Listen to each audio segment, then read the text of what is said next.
subversivos, de bandas criminales. Colombia, cada región, allá se llaman departamentos, cada departamento está cooptado por grupos ilegales, por grupos paramilitares, por bandas de narcotráfico, por bandas criminales, por casas de chantaje, por casas de pique. Hay un lugar que se llama Buenaventura en Colombia, en el Océano Pacífico, al sur del país, donde se ha descubierto que a la gente la pican si no cumplen con ciertos requisitos que esas bandas ilegales tienen que cumplir. Y han picado niños, mujeres embarazadas, mujeres, ancianos, hombres, es decir, el cúmulo de la patología de la violencia más atravesada, más radical que uno no podría imaginar, la hemos vivido en Colombia. Por desgracia la hemos vivido en Colombia apoyada o sostenida por la institucionalidad misma. Y eso es lo peor, que los gobiernos que han pasado se han dedicado en actos de corrupción, tal vez como haya pasado en México, a sacar el erario público, a robárselo para sus intereses particulares, olvidando el 90 y pico % del colectivo nacional, que son campesinos, que son obreros, que son trabajadores, que son indígenas, que son raizales, que son negritos. Y han quedado en el aislamiento social en Colombia a través de las generaciones enteras, de las décadas enteras, y hasta ahora el palpitar o el deseo de vivir o el deseo de cambiar está empezando a mostrar un nuevo camino, un camino de progresismo, un camino de cambio que a través del presidente de Colombia, Gustavo Petro, se está intentando empezar a hacer. Y se está empezando a intentar hacer porque primero tiene todas las fuerzas de la oposición, tal vez como acá, interesadas en que eso no sea. Voy a ser muy concreto en cosas. Por ejemplo, la semana pasada, ¿cómo es posible que los congresistas, el Congreso, el Legislativo, que cada senador en Colombia gana casi 50 millones de pesos, que eso en Colombia es mucho, que tienen derecho a gasolina gratis, que tienen derecho a celulares gratis, que tienen derecho a tiquetes gratis y que tienen derecho a un montón de componendas gratis, a través de la legislación hayan rechazado dentro de la reforma laboral que se estaba planteando en Colombia uno de los artículos que decía: es hora de que al campesinado se le recupere su dignidad. Y cuando hablamos del campesinado en Colombia estamos hablando de por lo menos el 70% de los seres que habitan en Colombia. Y ese artículo que negó los partidos políticos de oposición a la izquierda, en este caso el Centro Democrático y el Cambio Radical, lo que estaban diciendo es que no se le puede dar un salario mínimo a los campesinos. ¿Bajo qué criterio? Que no sea patológico. ¿Puede el Congreso de la República, dadas sus condiciones de que cada senador vive, como les acabo de contar, y prohíbe a través de una ley de la República que los campesinos puedan tener un salario mínimo? Es decir, estamos obligados a que el campesinado, que es el 70% de la población colombiana, viva en la miseria. No hay derecho. No hay derecho aquí y en ninguna parte del mundo. Pero eso sucede en Colombia, cosas por el estilo. Hablar de la violencia en Colombia, por lo tanto, hablar de lo mismo que es la violación permanente de los derechos humanos a lo largo de la historia, es un libro de tristezas donde cada página está llena del llanto de miles de colombianos. La Segunda Guerra Mundial, todos lo saben, que entre 1939 y 1945 dejó aproximadamente 60 millones de muertos. La barbarie, el holocausto más tenaz de la historia de la humanidad, aparte de la conquista de América, que dejó otro saldo peor. Pero en Colombia llevamos a través de las décadas, desde 1919, registros en que ya no son miles, sino que ya pasa la cuenta de millones de asesinatos, de violación de derechos humanos, de desplazamiento, de violación de derechos de género, violaciones a las mujeres, en una cantidad que ya suena a un holocausto. históricamente eso se ha tratado de ocultar, porque como todos sabemos, los medios de comunicación son parte de precisamente quienes quieren que esas cosas se ocurran. Hasta ahora unas cadenas se están empezando a formar donde tratan de mostrar la historia de la memoria de la violencia en Colombia. La violencia en Colombia se ha dividido en dos diferentes momentos. Lo que se llama la violencia bipartidista, que el Partido Liberal Colombiano y el Partido Conservador Colombiano no se pudieron entender en un diálogo político, social, ni económico, ni en ninguna categoría. Y entonces se encontraban en los pueblos, la gran mayoría de los pueblos de Colombia tienen dos parques. Un parque donde solo podían estar los liberales y el otro parque donde solo podían estar los conservadores. Ahí donde un conservador pasara al de los liberales o el de los liberales a los conservadores, se mataba a machetazo limpio.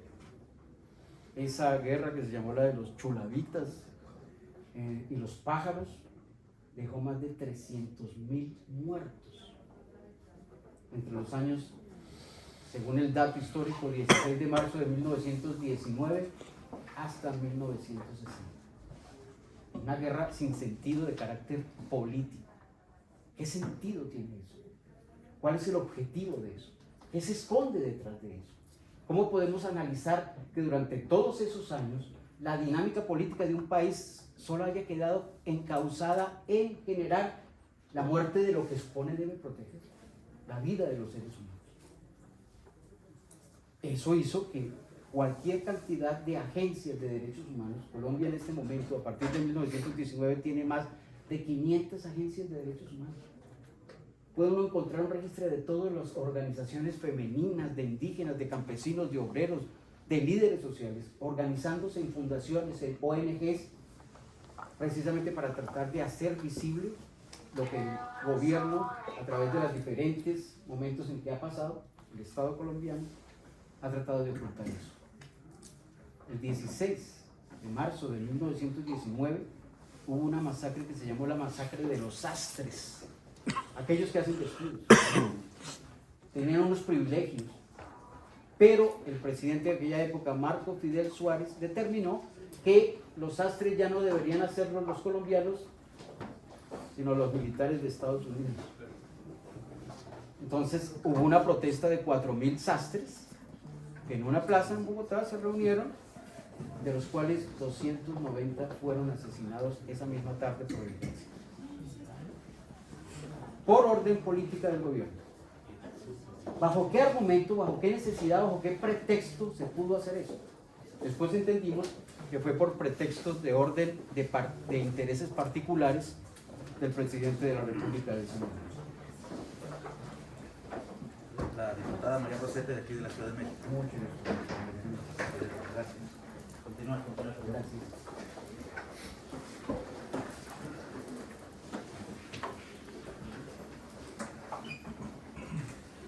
Pero la historia no quedó ahí.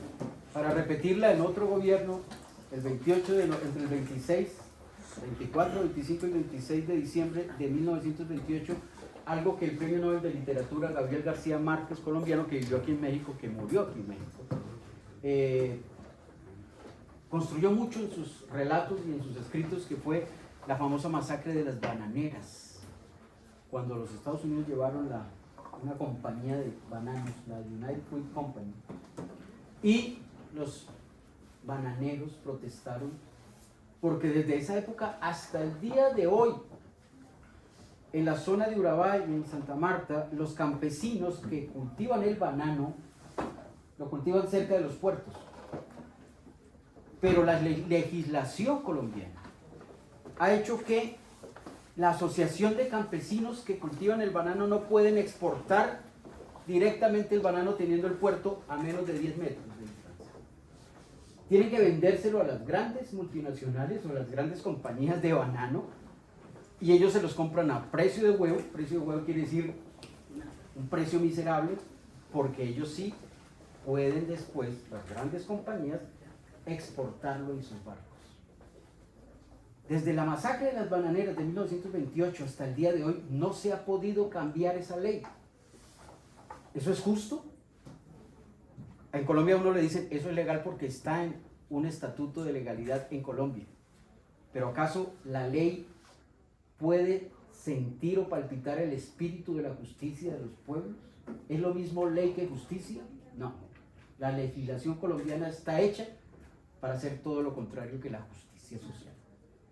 Entonces, con esos casos, entre muchos, desde 1919 hasta 1959, hubo 32 masacres, todas ya históricamente verificadas, en donde el gobierno participó a través de sus agencias en el asesinato de 2.953 seres humanos colombianos. Pensábamos que eso iba a terminar en una cosa que se llamaba el Frente Nacional. El Frente Nacional terminó en 1970, allá en Colombia. ¿El Frente Nacional qué era? Que para evitar que se siguieran matando entre conservadores y liberales, y realmente no eran los conservadores y los liberales los que se mataban, sino el pueblo colombiano en medio de las disputas ideológicas que no le pertenecían entre liberales y conservadores. Entonces en 1970 hacia 1970 decidieron que el poder político en Colombia se lo iban a repartir cada 4 años, unos liberales, después cada 4 años los conservadores y después cada 4 años los liberales, y así. Siempre se creyeron dueños del poder, siempre se creyeron dueños de la economía, siempre se creyeron dueños de la vida del pueblo colombiano. De hecho, cuando tenemos la suerte, como hemos tenido la suerte con mi esposa, con Bota, que está acá, con Jairo, de poder viajar y ya conocer el 99% de los territorios de Colombia, y no la Colombia de la ciudad, sino de la Colombia profunda, uno no ve más sino miseria, desolación, tristeza, niños que van creciendo sin zapatos y sin oportunidades de vida, porque allá en el centro, el gobierno, el legislativo, la justicia misma, el poder judicial, no les interesa lo más mínimo invertir en humanidad, invertir en justicia social, en desarrollo sostenible. Eso es. Hoy inició la COP16 allá en Colombia, en Cali, precisamente para hablar de esto, para reunir al mundo y a ver si nos pegamos una cachetada, salimos de la anestesia y empezamos a tener, más allá de nuestra conciencia individual, un pedacito de conciencia más amplia, de conciencia social, de conciencia colectiva, de conciencia de humanidad. El presidente de Colombia es muy claro en eso y tal vez se está convirtiendo en un líder mundial, proponiendo en la agenda internacional la necesidad del cambio climático, del problema del cambio climático, del problema de seguir manejando una economía codiciosa, en donde el 1% de los grandes mega ricos del mundo contiene la riqueza del 99% del planeta Tierra. Eso es aberrante. Eso no se puede permitir, y porque no se puede permitir es por lo cual 800.000 líderes sociales que tienen esa conciencia ampliada, esa conciencia social, esa conciencia colectiva, han sido asesinados en la historia de Colombia desde 1919, que se tiene memoria histórica hasta el día de hoy. 800.000 líderes sociales. En Colombia protestar, en Colombia tener espíritu de rebeldía, pero no rebeldía porque sí, sino de rebeldía porque eso es injusto, se paga con la muerte, se ha pagado con la muerte. Y cuando terminó la violencia bipartidista, empezó otra violencia peor, porque entró una gente a partir de los años 80 que ahora ustedes desde hace como 17, 18, 20 años, no soy un experto en el problema del narcotráfico en México, lo están viviendo. Entró el narcotráfico con todo su poder. ¿Quién no conoce la historia de Pablo Escobar? Y de otros carteles. Empezó a cooptar los espacios en el ejecutivo, o sea, del gobierno. Empezó a cooptar el legislativo, empezó a cooptar la rama judicial, sin darnos cuenta, o muy calladamente o soterradamente, los medios de comunicación, siendo ciegos y mudos y sordos a eso, empezaron a ampliar silenciosamente sus espacios para captar el poder en todas sus manifestaciones, contralorías, fiscalías, personerías, procuradurías, todo lo iban. En Colombia, hoy, cada cosa, cada agencia institucional es un cartel. Eso se dio cuenta el nuevo gobierno y está tratando de luchar de cómo corregir eso. Es un cartel de corrupción y de mafia absoluta en todos los niveles en los que una sociedad puede vivir. Y el problema es que la sociedad colombiana se anestesió y permite o ha permitido que eso haya sido así. Tanto que dicen, no, yo voto por él porque yo sé que roba, pero es el que menos roba. Como si eso estuviera bien. Y asocio con la caída del muro de Berlín, de la caída de la Unión Soviética, entonces las guerrillas que se estaban armando en sus momentos y eran sostenidas internacionalmente por esos mecanismos de la Unión Soviética, al desaparecer la Unión Soviética ya no tuvieron los recursos que les permitirían mantenerse allá en el terreno generando lucha ideológica subversiva, supuestamente con unos ideales de justicia social. Pero también empezaron a ser cooptados por el narcotráfico. De tal manera que a partir de 1990 hacia acá, la ideología subversiva, el rebelde subversivo, el guerrillero colombiano dejó de pensar en el ideario político de querer transformar un país para darse la riqueza al pueblo colombiano. Perdió el ideario y se transformó en una máquina de hacer plata a través del narcotráfico.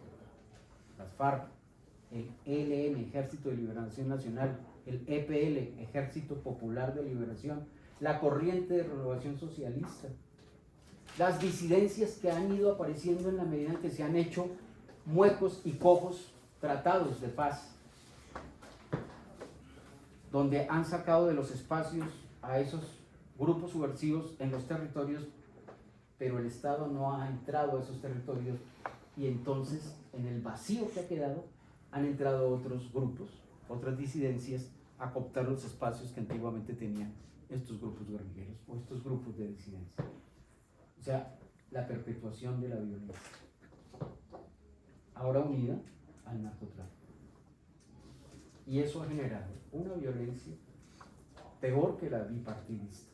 Si en la bipartidista hubo 32 masacres a lo largo de 1919 hasta 1960, desde 1980 hasta el 2020 ya han sucedido 102 grandes masacres en Colombia registradas.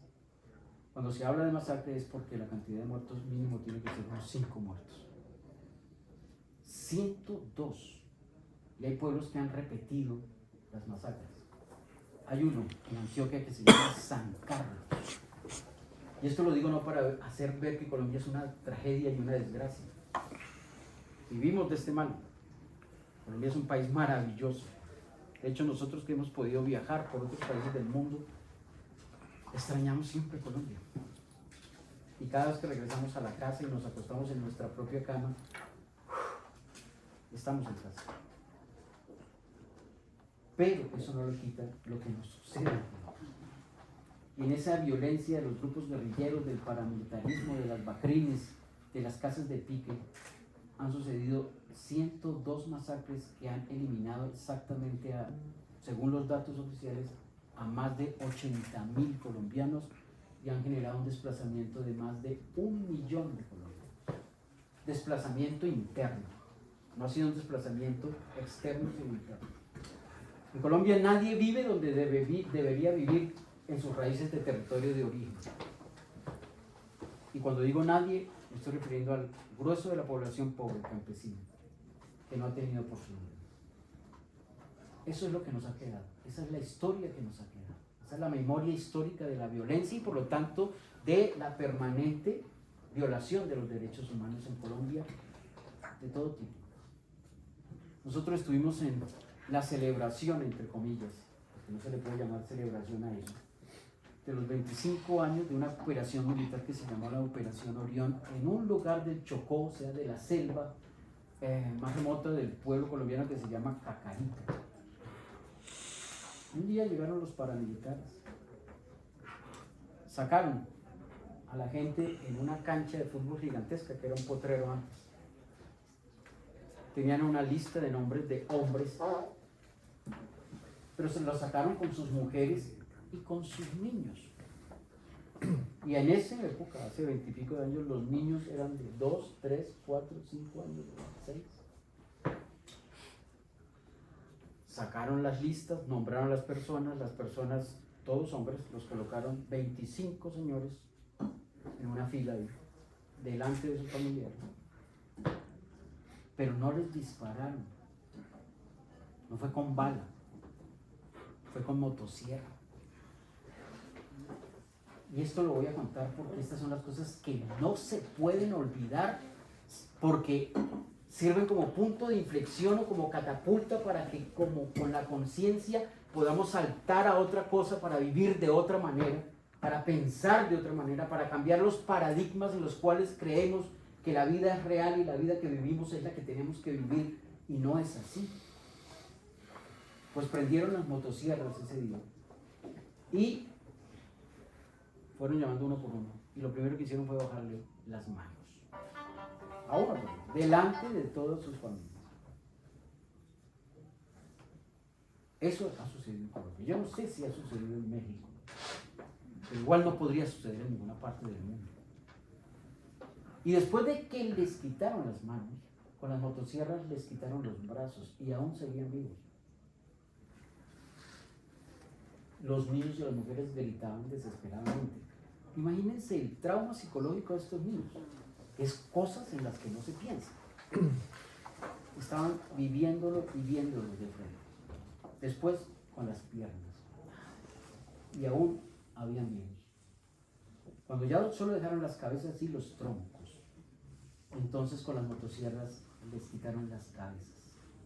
Y para rematar, se pusieron a filmar y a jugar un partido de fútbol con las cabezas delante de los humanos. ¿Eso cómo se llama?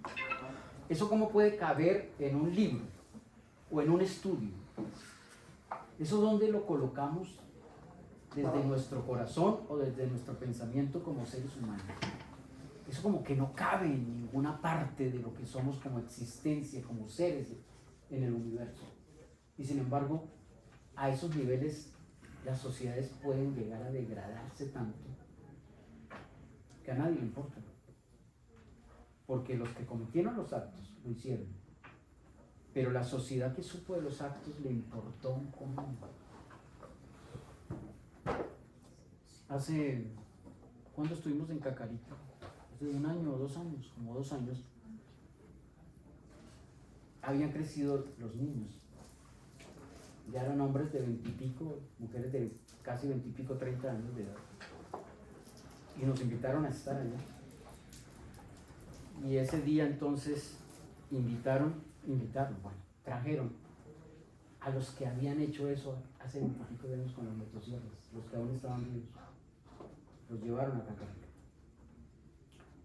Y cogieron a los que todavía estaban vivos de las mujeres y los niños que habían crecido. Y los llevaron a Cacarita. Hacer un acto de humanidad, un acto de perdón y reconciliación. En ese momento trabajamos con la Comisión Intereclesiástica de Paz, Perdón y Reconciliación con la Iglesia Católica en Colombia, que en muchos aspectos ha ayudado, pero en otros aspectos ha alimentado la violencia. Y estuvimos allá y todos éramos pendientes, miércoles aquí, estos se van a matar. Pues los niños que habían crecido, cuando vieron a sus victimarios al frente, los victimarios de sus padres, se pusieron a llorar. Todo el dolor salió, el dolor acumulado de años, el dolor emocional, la carga energética de estar atorados. Los que habían hecho el acto pidieron un perdón profundo, un perdón del alma. Se abrazaron y se pusieron a llorar ahí, abrazados.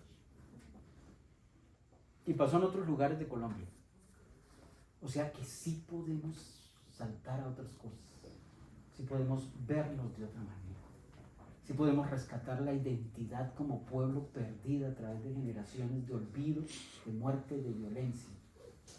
Podemos volver a rescatar la vida en los pueblos de la Colombia profunda. Me imagino que aquí en México habrán cosas muy parecidas. Y esa noche nos enseñó, curiosamente, que sí puede haber la reconciliación entre las víctimas y los victimarios. Podríamos pensar que esos nombres no caben en esto, pero digámoslo así. Y sin embargo, cuando la sociedad colombiana vio eso, no lo entendió. Entonces empezamos a darnos cuenta de que ni siquiera es el gobierno el que a veces falla, ni siquiera son los grandes empresarios que tienen que entender que el capital es una fuente de riqueza si los trabajadores tienen un trabajo digno y justo y bien remunerado. No lo entendió porque después empezaron a salir en la prensa comunicados como ¿cómo es posible que el gobierno acepte hablar con estos criminales y con estos asesinos? Son criminales, son asesinos. Nosotros hemos tenido la oportunidad de hablar directamente con ellos, y cuando yo he hablado personalmente con algunos de ellos, de pronto no veo al asesino, de pronto no veo al criminal, de pronto veo a un ser humano derrotado y cansado con los años, llorando porque sabe que cometió unos errores muy tenaces, pero pide a gritos una segunda oportunidad. ¿Quiénes somos nosotros para juzgar? ¿Quiénes somos nosotros para decir no, no hay segunda oportunidad? Y dar una segunda oportunidad para que haya reconciliación, verdad y perdón, es lo que se llama en Colombia la paz total. No sé si aquí en México lo han escuchado el término, que lo que se está planteando en Colombia es una paz total que incluya a todos, criminales, asesinos, degenerados mentales, lo que sea. Porque la paz total se alimenta de un concepto más profundo que nos ha costado sangre en Colombia, que se llama el perdón social. Si no nos perdonamos los unos a los otros, entonces cualquier mesa de análisis, cualquier mesa de discusión, cualquier mesa en el Congreso de la República, en la discusión de las leyes, en el Poder Judicial, pierde su alma, pierde su esencia, pierde su sentido profundo, su valor de verdad. Y por eso es que aquí o allá, estos espacios de diálogo, de reflexión y de pensamiento son necesarios para alimentar el espíritu vivo de los pueblos, o si no, la hermandad en el planeta Tierra. Y hoy lo decían en la COP16, vamos a estar en la línea del abismo donde nos vamos a autodestruir si seguimos codiciosamente armando y amando la riqueza en vez de amar la vida y amarnos los unos a los otros. Pues por ahora digo eso para entablar, si quieren, un diálogo más bien, me interesan más los diálogos de poder decir cosas. Muchas gracias de verdad, y bueno, espero que lo que les haya contado, que la idea no es dejar tampoco una imagen de Colombia como si fuera una tragedia griega, porque es un país que hay que conocerlo en la multidiversidad, no solamente geográfica, sino cultural, de los diferentes pueblos que lo habitan. El hombre colombiano promedio es una berraquera, es muy amable, y está Colombia abierta para que cuando quieran la puedan visitar y conocer. Gracias. Sí, pero exactamente estas cosas son las que nos hermanan, la multiculturalidad, estas profundas raíces que tienen nuestros pueblos originarios, pero también cómo el capital, exactamente la explotación del ser humano por el ser humano, ha traído la violencia, cómo para muchos la cercanía de México con los Estados Unidos de Norteamérica es una posición privilegiada, pero para los mexicanos no siempre lo ha sido, porque simplemente somos el paso de toda la droga que nos regresa en violencia. Ahora tenemos una gran crisis, tenemos unos años con una gran crisis de violencia, lo saben ustedes, lo sabe el mundo. Estados Unidos nos acusa de que de aquí sale el fentanilo hacia allá, pero todas las armas vienen de allá para acá, sin ningún tipo de control. Hay una demanda en este momento en la Corte Suprema de los Estados Unidos, que seguramente la vamos a ganar. Es una demanda que puso el gobierno mexicano, el canciller Marcelo Ebrard, contra las empresas de las armas, que fabrican las armas, porque además generan la violencia directamente. Y todas estas cosas que hace el capital, venden armas directamente ahí, por ejemplo, para el narcotráfico. O sea, un jefe de un cártel le pide a Colt que le haga una arma. No la hacen aquí de forma clandestina, no, se la pide la empresa, la pide por internet, y entonces la empresa le pone cachas de oro, le pone el nombre del cártel, el nombre del narcotraficante, y entonces estas cosas son las que estamos combatiendo desde el gobierno, desde esta perspectiva. Entonces, y por supuesto que hay una parte del capital en los propios Estados Unidos que defienden este tipo de acciones de las empresas y del capital. Hay otra parte que no. Es claro que está la demanda avanzada hasta la Corte la está analizando. Hay un gran movimiento en contra de las empresas armamentistas en Estados Unidos, que parece que puede haber algún futuro. Pero bueno, es una de las huellas de la violencia que tenemos nosotros.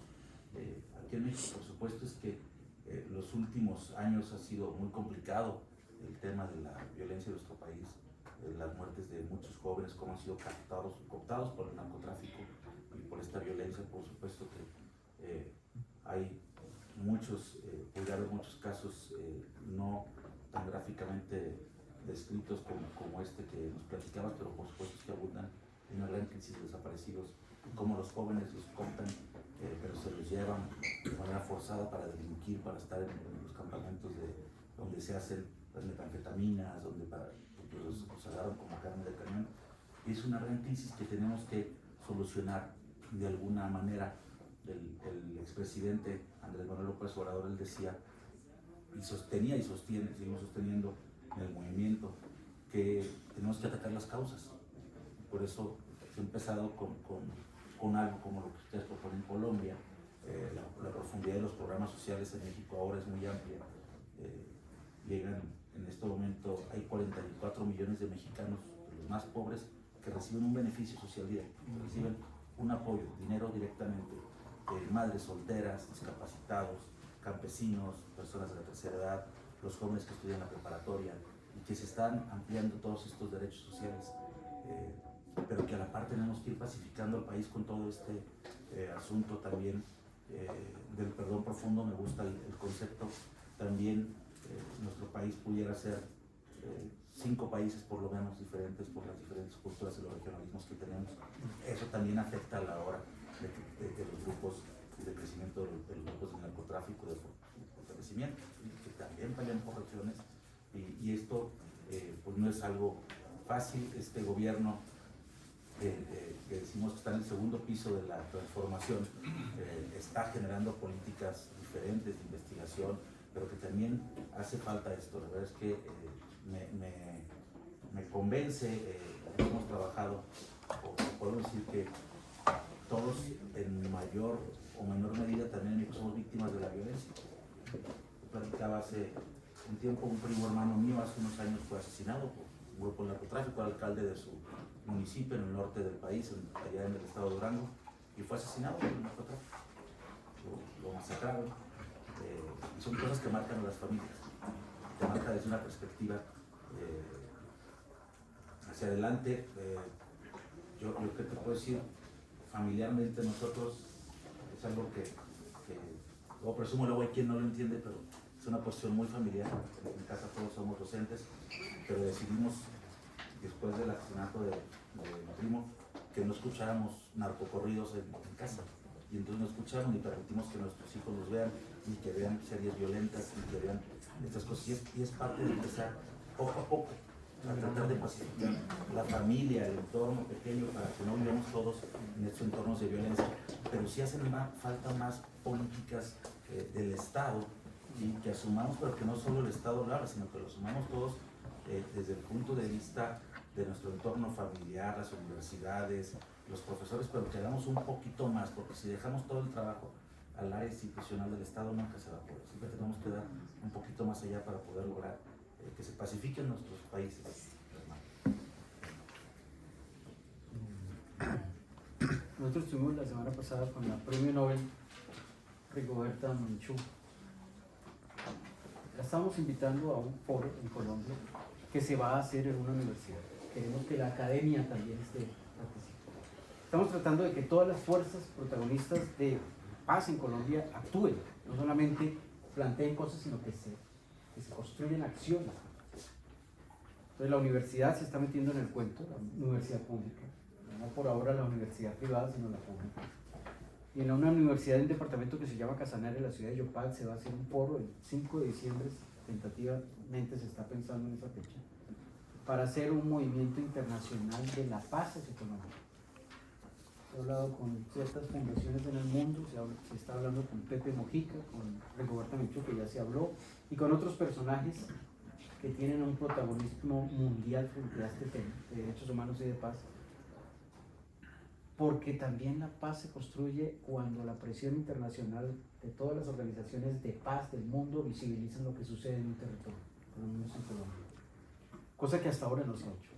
Estamos empezando a construir ese paisaje, ese panorama. Es nuevo y por lo tanto tampoco sabemos hacia dónde va, pero si no lo intentamos con acciones, no solamente institucionales, sino de otro tipo, que vayan más allá de la institucionalidad.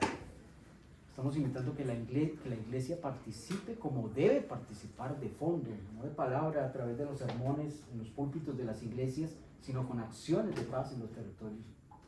Entonces, sería interesante también, ya lo miraremos para que una comisión de acá, fuera Colombia para ese día, para impulsar todos estos movimientos, y hay que venir a México también a impulsar movimientos en la medida en que el engranaje mundial vaya creciendo con la conciencia hacia una paz en los territorios, que no es solamente un papel, que todos sabemos que no solamente son unas firmas entre agentes de violencia y un gobierno particular, sino es un empoderamiento de una sociedad total. Esa es la verdadera paz, cuando la sociedad, como tú lo dices, a través de sus elementos básicos y fundamentales, que son la familia, empieza a construir pedacitos de paz en todo el proceso educativo.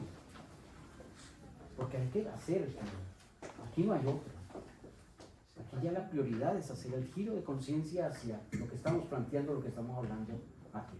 Entonces, el 5 de diciembre en Colombia vamos a hacer ese primer laboratorio de paz internacional para que se visibilicen los ojos de la necesidad de que los pueblos tienen que encontrar la paz.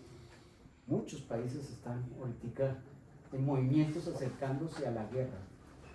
Ustedes lo saben mejor que nadie, que la guerra es lo que mejor alimenta la economía de muchos de los poderosos y construyen sus políticas en función de la muerte de otros. Hay ricos porque el 90 y pico % de los pobres los mantienen. No debería ser así, pero bueno, ok.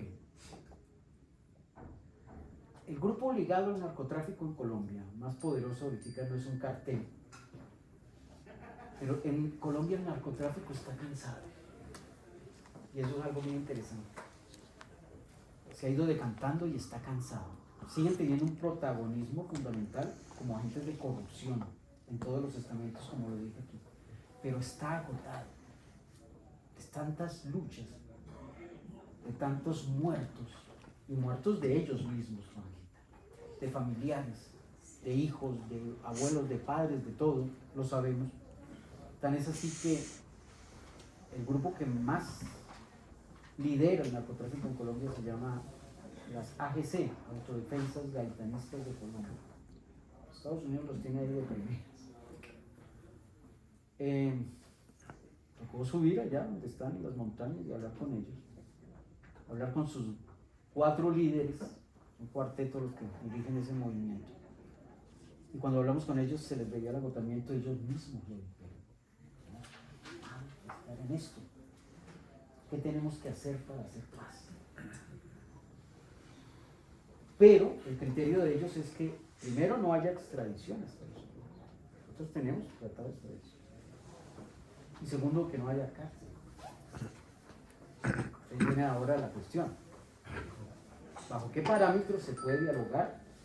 Teniendo en cuenta que ellos están exigiendo que no haya extradición y que no haya cárcel. Entonces, si vamos a hablar de paz, en Colombia sabemos que toca hacer concesiones, o si no, no va a haber esa paz. Y pasarán otras generaciones enteras, tal vez 50 o 100 años, más, de muertes permanentes, de violencia y de violación de derechos humanos constantes en todos los territorios mexicanos. Las AGC tienen por el territorio colombiano, por la extensión del territorio colombiano, diferentes brazos en los departamentos, y su fuerza llega a casi 15.000 hombres. Es un ejército muy bien armado. Pero allá en las montañas los cuatro nos decían: estamos cansados, estamos agotados, en esta presidencia queremos encontrar diálogos. Que quieren, ¿cuál sería su posición en la negociación? Y la posición en la negociación de ellos sería que ellos entregan las rutas, entregan las tierras, entregan el 80% de su caudal económico y legal,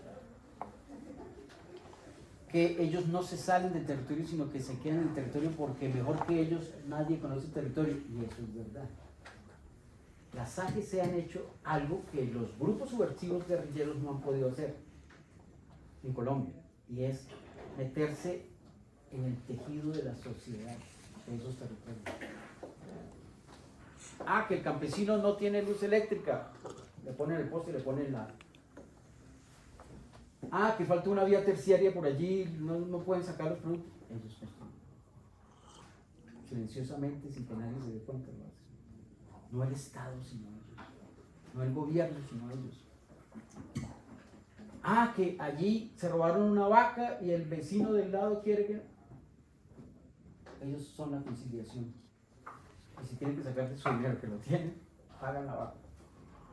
Entonces, para muchos territorios en Colombia, el Estado son los narcotraficantes. Tanto es así que uno llega a un territorio y pasa lo siguiente: pasa una chica de 15, 16, 17 años con una cadena de oro. Y lo primero que a uno le dicen es: ojo, nadie se puede meter con ella, porque al tener cadena de oro es porque es la novia del comandante paraco del lugar o el del narcotraficante. Y si pasa una en una moto, ojo, es la del subcomandante. Y si pasa en bicicleta, es la del no sé qué. Tan es así que llegan las mamás a ofrecer sus hijas a los comandantes, porque ven una posibilidad de vida. Es complejo este tema. Entonces, si se entra con la bota militar, ellos están muy bien camuflados en medio de la sociedad del territorio. Entonces, es imposible entrar con la bota. Entonces, para poder saltar a un nivel de paz en el territorio, toca hablar y hacer concesiones. Y la concesión es que si ellos hacen eso, entregan las rutas, entregan la información, entregan las tierras, entregan el 80% de la riqueza, que es lo que le interesa a los Estados Unidos de Norteamérica, que son grandes cantidades de dinero ilegal.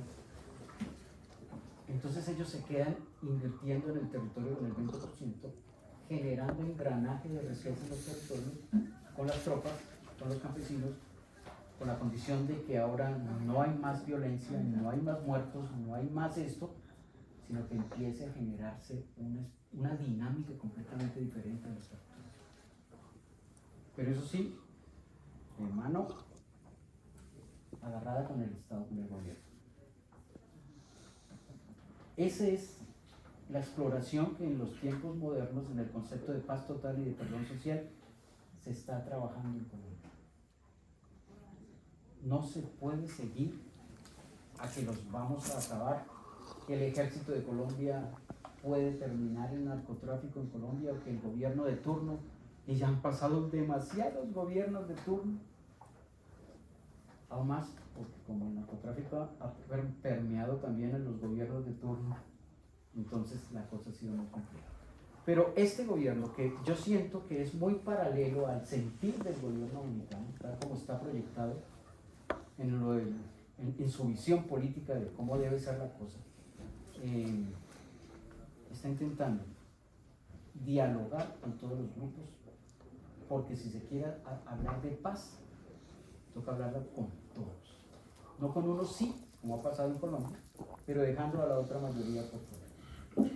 Y por eso es que no hemos obtenido absolutamente. Entonces, esa es como la dinámica que se está jugando en el pueblo colombiano con respecto a cómo dialogar ahora.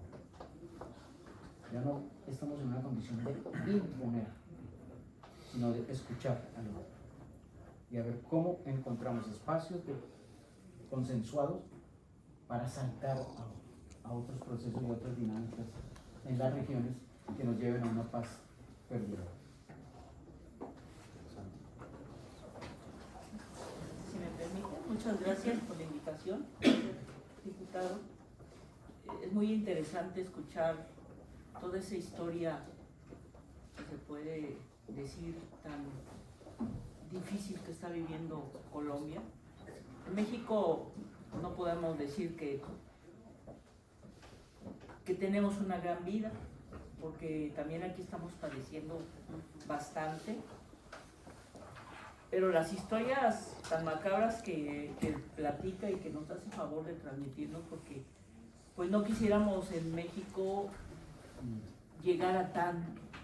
Ya estamos batallando. Yo sí les quiero comentar que yo soy diputada del barrio de Tepito. Yo nací en el barrio de Tepito, un barrio que no sé si ustedes han escuchado hablar de él, pero Tepito es conocido primero que nada mundialmente y mediáticamente porque se dice que en Tepito existe la calle más peligrosa del mundo, que es la calle de Jesús Carranza.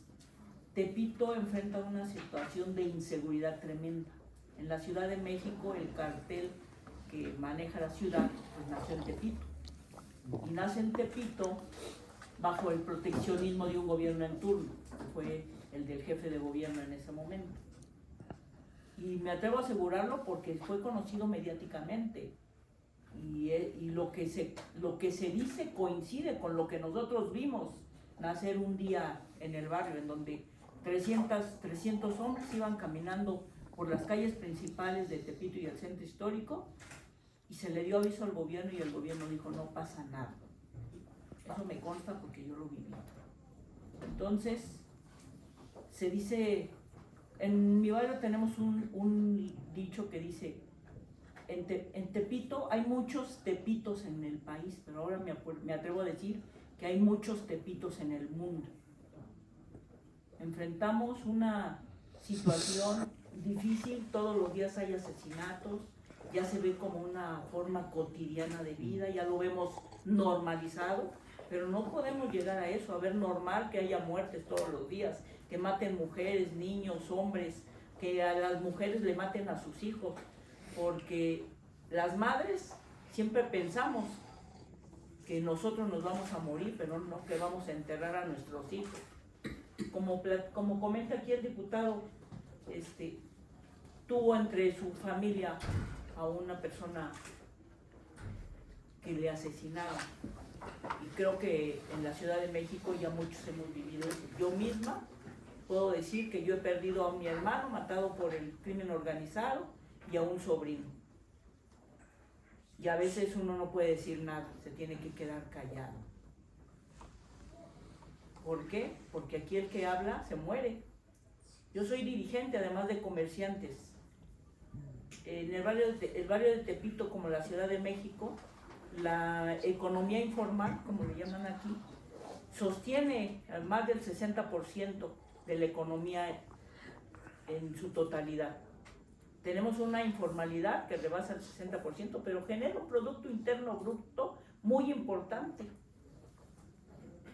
Entonces, todo ese sector de la informalidad sufre las extorsiones. Esto se llama derecho de piso. Y lo mismo que comentan ustedes, aquí por vender cualquier cosa, dulces, lo que sea lo más mínimo, se tiene que pagar. Porque las personas las amenazan, si no pagan se mueren, o si se niegan a pagar, las despojan de todo lo que tenga que sea de su propiedad. No podemos nosotros tampoco vivir así. El barrio de Tepito y todos creo que queremos paz. El barrio de Tepito quiere paz, lo mismo que pedimos todos en cada rincón de nuestras colonias, de nuestras calles, y esto pareciera ser que se extiende a nivel mundial, lo estamos escuchando aquí y nos da mucha tristeza porque no queremos pensar que esto no tiene solución. Yo creo que tiene solución, pero es el papel de que cada uno podamos hacer dentro de nuestro propio espacio. Como dice aquí mi amigo diputado, el licenciado Marcelo Ebrard, hizo una exposición ante un grupo de diputados interesante y importante. Y él tiene razón, desde mi opinión. Él tiene razón cuando dice que los carteles y los homicidas y los delincuentes tienen una arma que los hace poderosos, y son las armas de fuego.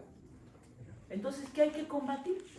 Pues hay que provocar el desarme, evitar que se vendan armas, que se extiendan por todo el mundo, que no doten a esa gente mala que se ha deshumanizado.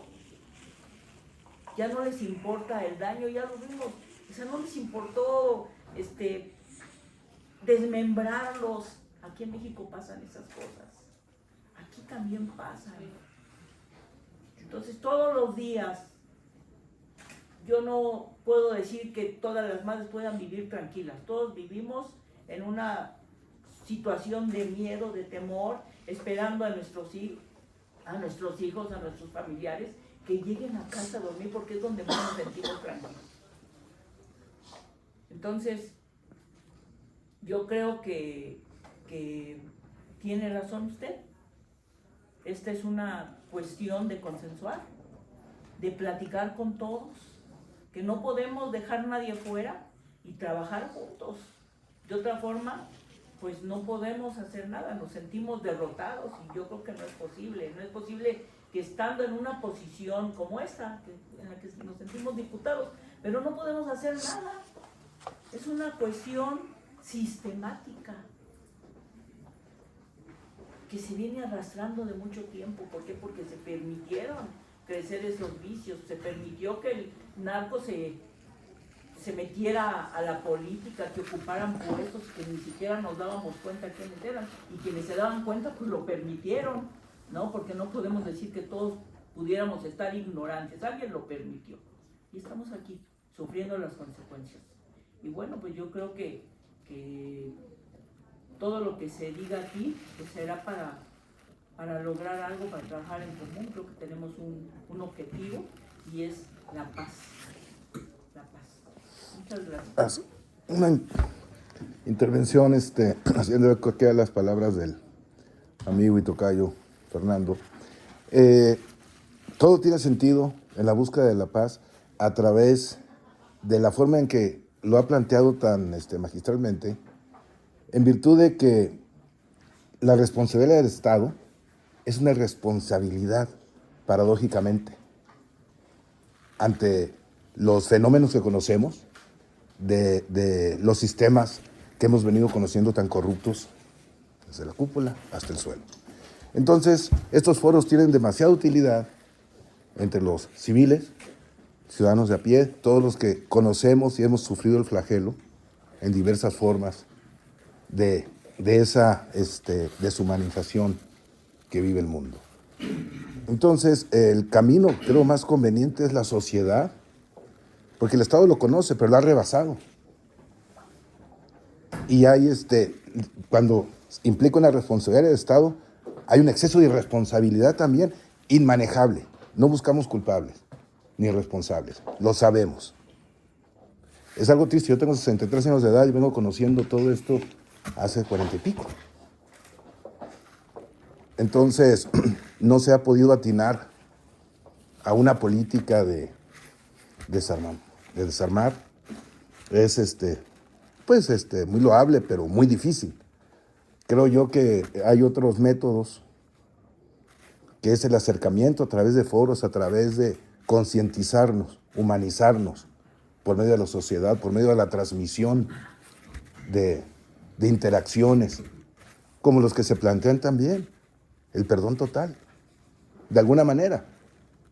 Y es muy profundo y debe ser muy sensible quién realmente quiere aceptar un perdón y está dispuesto a ceder, y quién lo usa como una salida fácil para continuar delinquiendo a espaldas de su promesa.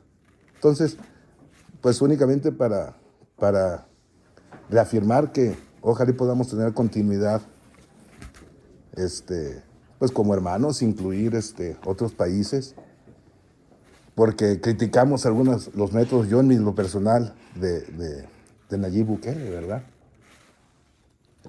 Porque, pues, en lo personal, digo, cada quien tiene su opinión, pero la paz está de manifiesto de alguna manera, aunque haya tenido que pisotear el derecho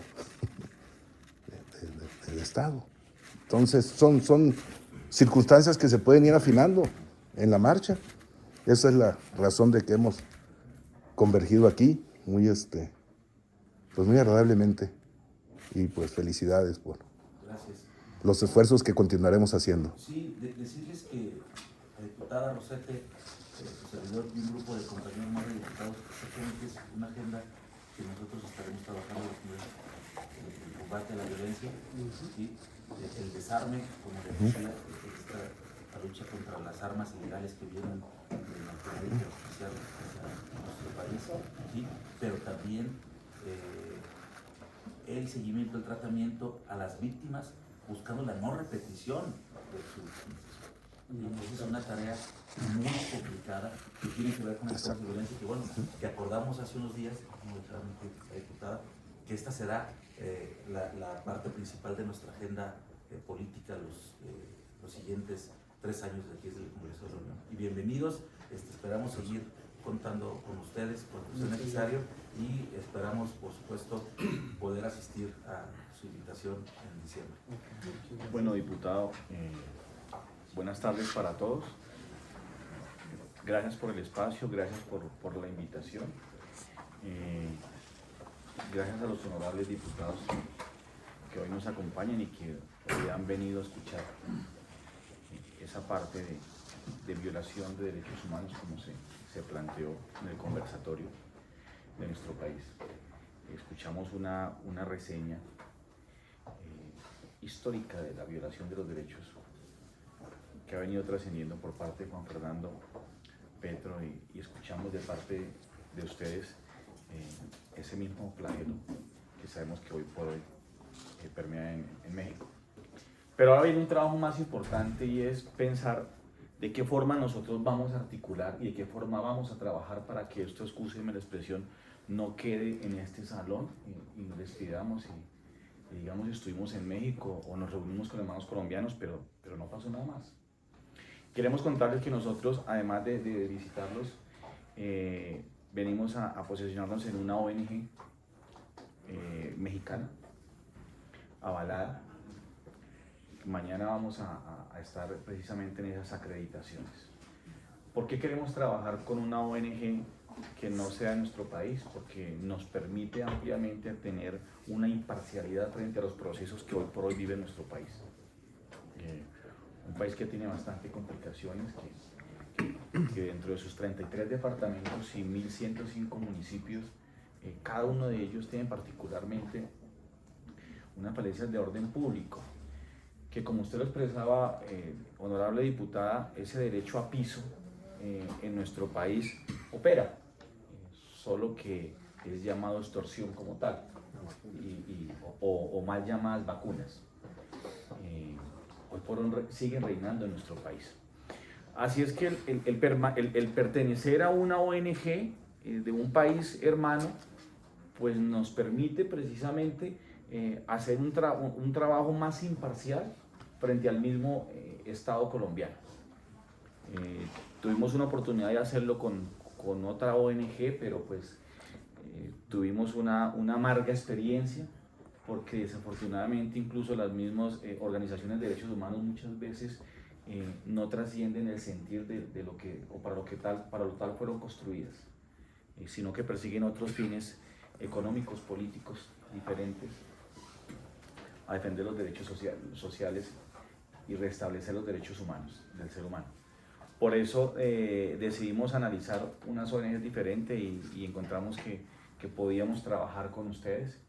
Y como lo decía Juan Fernando, este gobierno es muy afín a lo que Colombia en este momento quiere.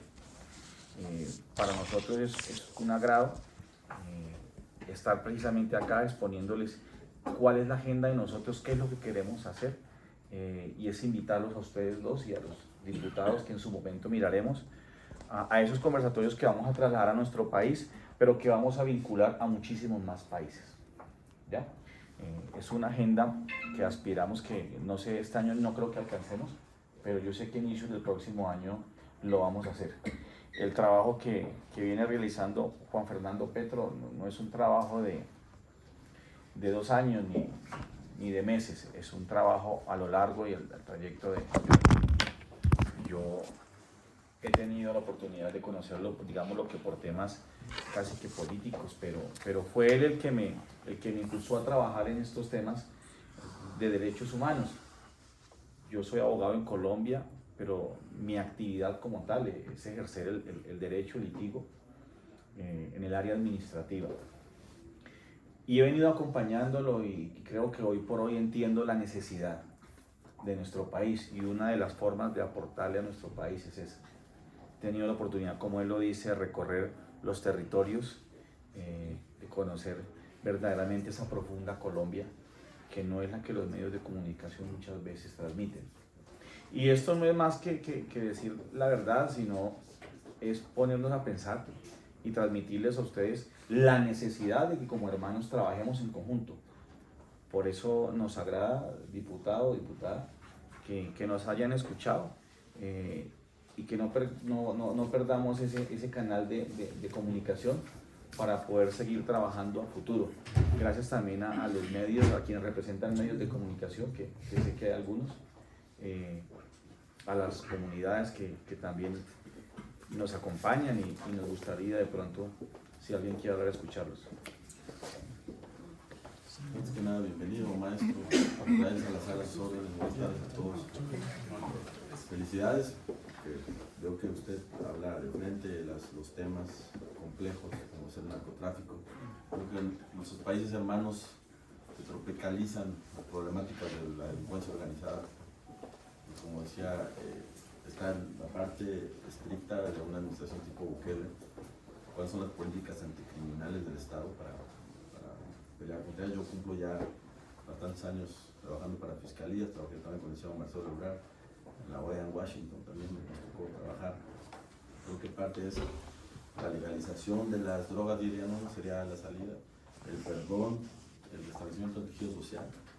En los estados que son democráticos va creciendo la densidad demográfica y el tejido social va a disponer el mismo sistema presidencial, el mismo sistema del tejido social va a ir poniendo políticas públicas que enfrenten los problemas de la delincuencia organizada, pues, los problemas también de desempleo. Yo creo más en la parte de la inversión en las artes, las culturas, los deportes, en los incentivos, los intercambios estudiantiles, culturales masivos. No nada más que pues becaron a 20 que se fueron a Boston, ¿no? ¿Por qué no becaron más? Colombia, como un país de los cuarto a los sextos de poder económico de Latinoamérica, y dentro de los 25 ya acercándose a los G20 mundialmente por su Producto Interno Bruto, y acrecentando el 70% la manufactura, que dio más empleo a Colombia, por ejemplo, en el 2021. Entonces, con las problemáticas sociales de Cravioto, de estos sensibles acontecimientos y cómo ha crecido la parte del homicidio, ¿qué políticas públicas, usted que es hermano del señor presidente, están haciendo la parte de incentivar la cultura, las artes, la música, en todas sus expresiones, ¿no? La pintura, para que los jóvenes también tengan opciones de carreras afines, no profesionales, que pueda hacer que los sectores primario, secundario y terciario puedan crecer? Se ha invertido en nuestro país también, en los 50 éramos 50 millones de habitantes, ahora somos 130 millones de habitantes. Vivíamos del sector primario, ahora vivimos del sector terciario. O sea, ¿qué hacemos como Estado para perseguir los delitos, ¿no? Antioquía, por ejemplo, en el Valle del Cauca, ¿no? He tenido oportunidad de estar en Colombia en algunos operativos, incluso de Interpol, y pues, me gusta mucho la cultura y el amor que tiene, por ejemplo, la familia, el amor que tiene el colombiano por su madre, ¿no? Que es lo más sagrado, ¿no? Por eso las groserías creo que las más fuertes son con la mamá. Aquí cualquiera nos mentamos la madre, es así como, bueno, pues allá he visto que la parte de la familia está muy bien valorada. Sin embargo, los crecimientos en la tasa de violencia intrafamiliar ha crecido bastante. Los homicidios a motociclistas, las famosas bicicletas, lo que comentaba. ¿Qué políticas públicas, por ejemplo, en materia de drogas y en políticas públicas para implementar más universidades, más escuelas, no solo profesionales, sino, insisto, del arte, cultura, con otros países, intercambios? ¿Qué políticas públicas está haciendo el presidente? Ok. Felicidades y bienvenido de nuevo. Ahora con un ejemplo concreto de algo que está sucediendo, que sucedió hace 10 días en Colombia. Una región que se llama Cañón del Micay, en un departamento llamado el Cauca, un territorio de indígenas. La población, el 90 y pico % son indígenas. Siempre arrasados por la violencia institucionalizada, gubernamental, política, de bandas criminales, de guerrilla, de paramilitares, de narcotráfico, es decir, en medio de la jauría. Y resulta que entró un grupo guerrillero la semana pasada, el ELN, y a presionar a la población, como siempre. La población queda en medio. Entonces el presidente tomó una decisión. Y esta vez tomó una decisión de decir, vamos no solamente con el ejército, sino que vamos con una visión integral de solución de problemas. Y esa visión integral es lo que tú estás diciendo. Hay reformas a la salud, donde en sentido general, sentido macro, la idea es quitar los intermediarios que negocian con la salud de los colombianos. Las EPS se llaman ellos, o sea que como se llamen, que fueron creados por una ley de un senador que después fue presidente de Colombia, no me gusta dar nombres, y que le cooptó la salud a los colombianos, armó cobertura, pero no para llevar salud, sino para montar un negocio a través de los intermediarios que cogen el dinero y negocian en bancos internacionales y empiezan a hacer capitales propios utilizando el dinero de la inversión de los colombianos. Entonces tocó hacer una reforma a la salud que el Congreso ha querido impedir porque muchos de los propietarios de EPS son congresistas. Una reforma laboral total, donde el eje fundamental de la reforma es el campesino, sobre todo la mujer. Es la mujer la que en Colombia ahora va a tener la posesión de la tierra, no el hombre. Porque en Colombia el hombre se emborracha, juega en una noche de cantina a la finca, a la hectárea, a las 2 hectáreas, y hasta ahí llegó. Toca con la mujer, porque ella es más entrada en Colombia que los hombres. ¿O no es así? Y toca llevar el centro de salud porque no había centro de salud en Chile. Pero toca llevar la escuela. Toca abrir las vías terciarias porque los niños tienen que caminar descalzos 3-4 horas cada día de ida a la escuelita y 3-4 horas de regreso a su casa. Pero toca armar universidades de paz, se llaman en Colombia. Entonces hay una visión integral para que el gobierno llegara la semana pasada allá donde nunca había llegado. Eso sí, los medios de comunicación criticaron la cuestión, dijeron, tarde llegó el gobierno. Pero tarde llegó el gobierno cuando gobiernos anteriores ni siquiera habían sospechado que existía ese lugar, porque el Estado no estaba allí y era manejado por todos los grupos ilegales que se les diera la gana llegar allá y entraban como Pedro por su casa sin ninguna dificultad y hicieron todo lo que hicieron en contra de la población. Y todavía tienen el descaro de decir, tarde llegó el gobierno. Y el de hace 4 años, y el de hace 8 años, y el de hace 12, y el de hace 16, que nunca llegaron. Ahora sí llegó un gobierno que empezó con una visión integral a construir dinámicas de paz, pero con inversión social. Porque es cierto, paz no hay si no hay inversión social. Y se llevó empresarios, y se llevó académicos, y se llevó todo el gabinete que pueda gerenciar y generar acciones de construcción de paz fundamentados en la inversión social.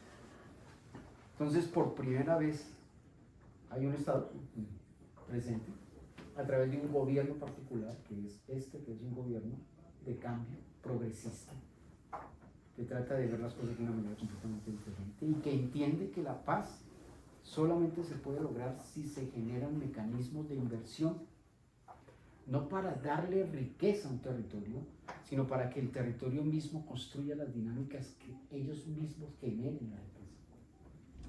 Entonces, se está hablando de cosas que antes no se hablaban. Vamos a cambiar toda la matriz energética de energías fósiles que generan cambio climático, ¿sí?, daños al medio ambiente, por energías limpias. Entonces se lleva al lugar parques completos, esto es una política pública, parques completos de energía solar, de energía eólica, pero no se le entrega a grandes multinacionales para que lo hagan, a grandes empresarios para que lo hagan, sino que se está generando asociaciones de campesinos, cooperativas de campesinos, lo que se llaman las comunidades energéticas, donde los socios de esos parques, a 30 años de producción de energía solar, sean los mismos territorios. Debajo de los parques, debajo de las placas solares, de los paneles solares, como son varias hectáreas, muchas hectáreas, a través de estudios de agrónomos especializados, qué productos son los que esos terrenos pueden empezar a producir mejor para hacer procesos agroindustriales, no solamente la cadena primaria de que se cultiva y se vende, sino que se haga allá mismo plantas de transformación. Entonces, con esa visión integral en todos los aspectos, que no quede ninguno por ahí desconectado, porque por ahí se mete otra vez la liebre, entonces se pueden generar la dinámica de una riqueza a través de las comunidades energéticas en los territorios, y eso se está impulsando en todas partes, allá en Colombia. Ahora, hay un problema, y el problema se llama Congreso de la República. ¿Por qué? Porque para hacer eso hay que darle tierras a los campesinos, que los guerrilleros se las quitaron, que los paramilitares se las quitaron, que todo el narcotráfico cogió las mejores tierras de Colombia para ellos, las hicieron improductivas, porque las utilizan narcotraficantes y a ellos que les importa ponerse a cultivar yuca o papa o maíz, no les interesa. Entonces se volvieron las mejores tierras improductivas, grandes extensiones de miles de hectáreas, arrinconaron y sacaron a los campesinos de sus tierras o los mataron, simplemente los desplazaron una noche por día. Yo estoy hablando de millones de campesinos. Y este gobierno lo que está haciendo ahora es devolverle a través de gestores de paz, que son los mismos que les quitaron, que ya fueron extraditados de Estados Unidos a Colombia porque pagaron su pena, ahora están allá en Colombia como Mancuso y otros, devolviendo las tierras a los campesinos. Pero el Congreso de la República tiene una ley que se metió como mico, un pequeño artículo que decía: el gobierno no puede comprarle tierras a los privados para dárselas a los campesinos. Y entonces el gobierno quedó así, porque la idea no es expropiar. Este gobierno actual ha sido muy atacado porque siempre se vendió la idea que iba a pasar lo de Venezuela, que entonces Petro va a llegar a expropiarle la tierra a los terratenientes, a los cultivadores, a los dueños de las grandes propiedades. No, es comprárselas a precios justos, porque además son improductivas, siendo las mejores tierras. Y al comprarlas, dárselas gratuitamente a los campesinos. Eso es lo que se está haciendo. Ya se han entregado como 18.000 hectáreas, si no más, 22.000 hectáreas a los campesinos por todo el país. Pero resulta que apareció esa ley, ese mico, que habían metido los otros unos años anteriores, precisamente porque en eso sí piensan cómo calcular para que el campesino no pueda progresar, no pueda ser un individuo con derechos sociales. Perdón la pregunta, no como ley de expropiación para beneficencia pública, ni como ley de extinción de dominio, sino No. Estos mismos delincuentes están dejando las tierras porque son propietarios nominales. Para protegerse ellos mismos, en ese sentido. Y ley de extinción de dominio tiene eso. Sí, claro, la hay. Se le ha quitado Colombia tiene cualquier cantidad de propiedades que se le han quitado por ley de extinción de dominio a los narcotraficantes, a los corruptos, a los políticos corruptos, que han sido el 80% del Congreso de la República durante los últimos 60 años. No es que yo odie al Congreso, de hecho han pedido que nosotros seamos una lista del Congreso de la República. Eso puede ser una posibilidad, no es la que yo creo que debería ser para mí, pero allá está lo peor y lo que más daño le ha hecho al pueblo colombiano.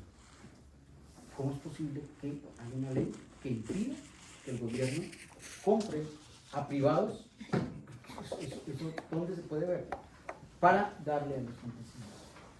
Ya lo estaban craneando, cuando se iban dando cuenta que Gustavo Petro iba creciendo y que podía ser presidente y que algún día con sus ideas iba a transformar esas vainas y bueno, tengan.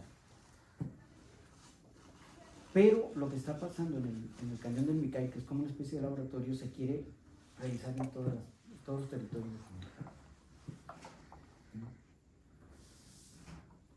El gobierno anterior dejó las arcas sin un peso.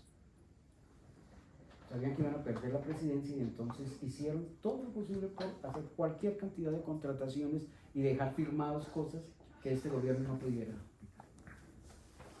Entonces la sociedad colombiana presiona al gobierno actual porque está muy lento en los resultados de lo que prometió. Pero es que casi 200 años de injusticias, de robos, de corrupción, de asalto al erario público, muy bien hecho por los que sabemos, y ahora quieren que en 2 años se transforme todo eso como si fuera, cuando además se protegieron a través de poderes judiciales, de poderes legislativos. Entonces, lo que tú decías, la complejidad, o lo que tú decías, ¿cómo solucionar todo eso? Es un proceso, va a ser un proceso. Pero la visión está clara, el norte está claro, y tiene que ser así. Tiene que ser a través de inversión social, que haya justicia social. Colombia es el segundo o tercer país del mundo con la mayor desigualdad social del planeta Tierra. Usted puede ir a una ciudad al norte de la ciudad, eso es una cosa lindísima, pero vaya al otro lado y veremos la miseria total, ni siquiera la pobreza. Colombia es una ciudad llamada Barranquilla. Barranquilla es Miami, en cierto sector, pero váyase al centro, al mercado, y eso da miedo, y no exagero, da miedo, y más de noche pues, la miseria absoluta. Lo mismo Cartagena, que es nuestra ciudad turística por excelencia. Turbaco. Exacto, y ahí podríamos mencionar cualquier sentido. Muchas gracias. Y por último, lo que le comenté de la legislación de la marihuana, El interés del gobierno está en generar esa política de legalización, por un lado, pero no es todo. La otra es la conversación con diálogos con las AGC, las autodefensas capitalistas de Colombia para eso. Pero ahí hay factores internacionales también, las políticas, los convenios internacionales con los Estados Unidos y las políticas de Estados Unidos que no se pueden pasar por la faja porque toca ir y hablar. Ahora, la premio Nobel Rigoberta Menchú está tratando de organizar con la mayoría de premios Nobel que todavía están vivos unas reformas a las Naciones Unidas, unas reformas de fondo a la Constitución de las Naciones Unidas, porque es que nosotros no tenemos voz, ¿no? La voz la tienen los que sabemos y ese muñeco no sirve para nada. Es la presión social de brazos unidos, de manos unidos, de colectivos unidos, van a generar una carga que permita que con esa presión internacional se vayan trabajando poco a poco las cosas necesarias para que se hagan esos cambios. Y las Naciones Unidas lo necesitan porque muchas de las políticas que pueden servir para los países se ayudarían mucho si se dieran esos cambios paradigmáticos en las Naciones Unidas. Que tengamos voz y voto los países que hasta el momento no lo hemos tenido. Y eso sería importante. Que no sean solamente Estados Unidos y los que sabemos, los que tienen la voz parlante. Okay. Pues yo sí quiero comentar algo. Bueno, nosotras somos líderes sociales, somos territorios, ciudadanas. Yo, pues nací en Iztapalapa y yo también opino que es también la corrupción. Por ejemplo, en Iztapalapa, los puntos de droga pequeños, todo el mundo sabemos. Yo soy de la colonia Juan Escutia, del oriente de casi llegando a la salida Puebla, y todo el mundo sabemos dónde venden la droga. Las tienditas que les decimos. ¿Qué pasa? Las mismas autoridades están corrompidas porque les avisan cuándo va a haber el cateo. Las mismas autoridades ya les dicen, porque desgraciadamente en nuestro país, y es hablar con la realidad, o sea, como dicen, es lo que vivimos en nuestro país. Y los ciudadanos somos los que vivimos día a día en la inseguridad. ¿Qué hacen? Les avisan, va a llegar tal día el cartero, las mismas autoridades avisan porque todo viene desde arriba y viene la corrupción. Yo nací ahí trabajo políticamente, pero